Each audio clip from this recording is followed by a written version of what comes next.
What's up everyone, this is Oscar from Underdog, and today we're going to be making some hi-hats that breathe. That's going to sound like this.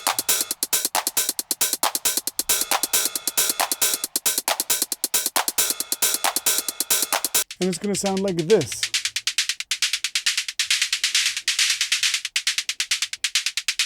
The idea is to create a percussion line that's programmed pretty strictly inside of a sequencer, but then that we use our hands and our intuition to make the sound breathe and open up as it suits us. I'll show you a workflow in a virtual drum machine, so just purely in the box with a MIDI controller. I'll show you what we can do with the Lyra Pulsar, this little drum machine right here, and I'll show you what we can do with the Nord drum right here. I know your time is very precious, so hit that like button, leave a comment, and let's get straight into it. Part number 1, how to make breathing hi-hats in the DAW using a digital drum machine. Okay, so the key here is that we're going to be using a digital drum machine, a VST. I'm going to be using Drumazon. Pretty much any drum machine can do this, but what I'm going to do is I'm not going to use the internal sequencer because I want to use my sequencer to program a very specific groove and swing and stuff, and I can achieve that much faster just straight up in the DAW.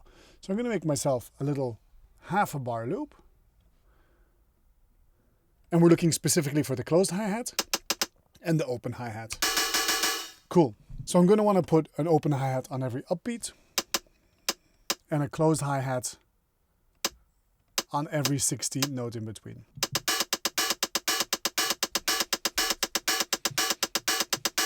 This is more or less what we're going for.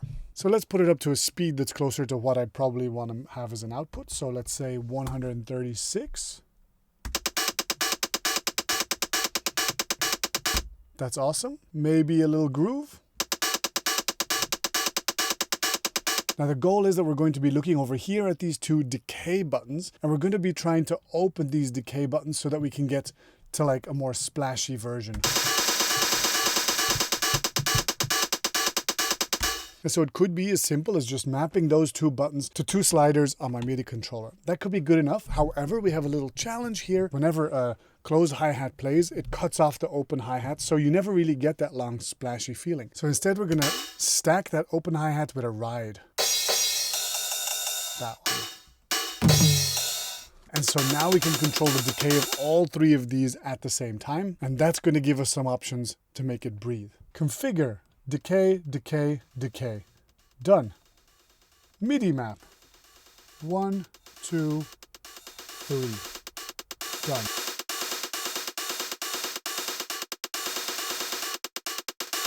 Cool. Let me very quickly make a little musical loop around it so we have a little bit of context for what this feels like.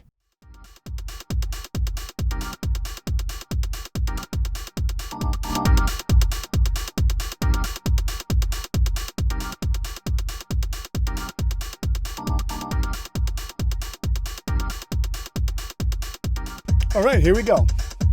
Just a little kick and a little synth just to give us something else to pay attention to, right? So now, what do we do? Well, you could record the automation of this, but I think that's really boring. No, I don't think that's really boring. I think that's really annoying because very often I'll accidentally undo the automation or whatever. I think that whenever you're feeling the vibe, whenever you're having fun, just bounce it to audio. And it's a really good skill and habit to have to just be really smooth at this, right? So what you do is you create a new track and you call it hi-hats. Let's call it a print. So we're going to print it.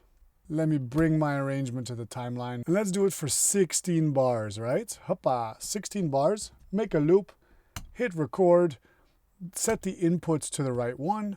And so now we just set everything where it needs to be and we go record. All right.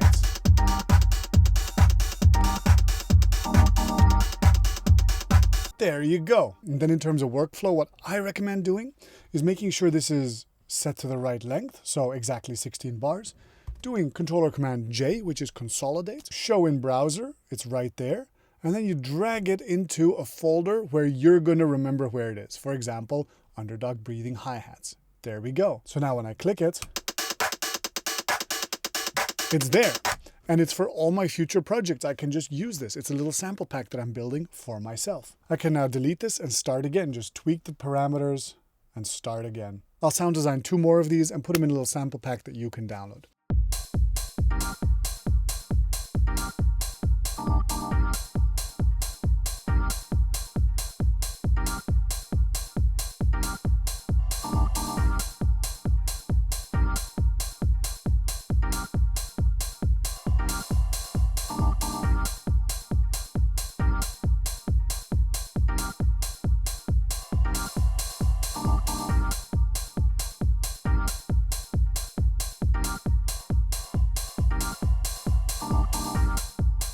Very happy with that outcome. That's the power of just doing things in the box with a MIDI controller that you can just kind of move around intuitively. Let me show you the same process, but on this drum machine called the Pulsar. Okay, so this is the Pulsar23, a drum machine by Soma Instruments. For a proper overview of it, I would recommend maybe watching Ben Jordan's video on it. This is not a gear review. I just want to do the process that I did before, but on its hi-hat voice. It has one hi-hat voice, and I'm going to trigger it via MIDI. So there we go. We've got one line playing with some velocities and some swing, and I can just tweak the release. Let me get a better sound design.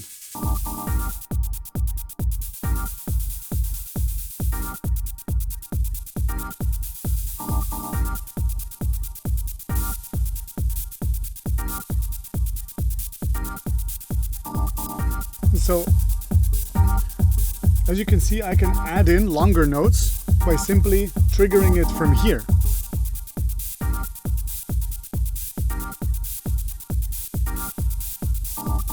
And same rules apply. With something as loosey-goosey as this, you just want to record it to audio so that later on you can take off your sound designer hat and put on your little composer and arranger hat, and then you can use those samples however you see fit. But right now we're just creating some grooves and some textures. So let me record a few for this mini sample pack.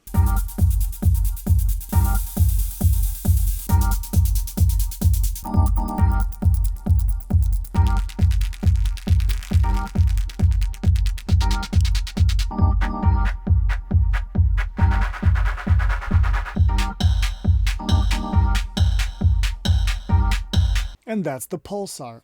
As you can see, I'm really focusing here on making the hi-hats open and close. However, of course, you can use the same principle to really start exploring various types of ways of bending sound while sending it all sorts of crazy MIDI. The possibilities here are pretty intense. To round off our triple threat of today, let's have a look at the Nord drum machine.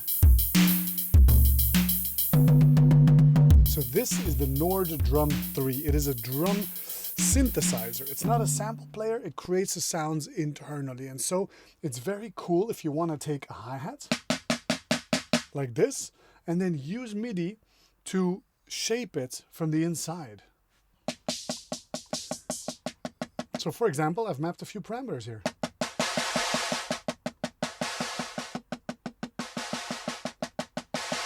This is the length of the white noise, and this is the frequency of the white noise. And I've set it up in Ableton so that this MIDI controller is sending MIDI data using the CC control in Ableton to send the right MIDI messages to this thing to internally change its parameters. But clearly I'm not going to be here beating the drums because that's not very techno, and what we're going to be doing today is we're going to be sequencing again, and we're going to do our resampling method once again, just like before. And again, we record it into our sample pack.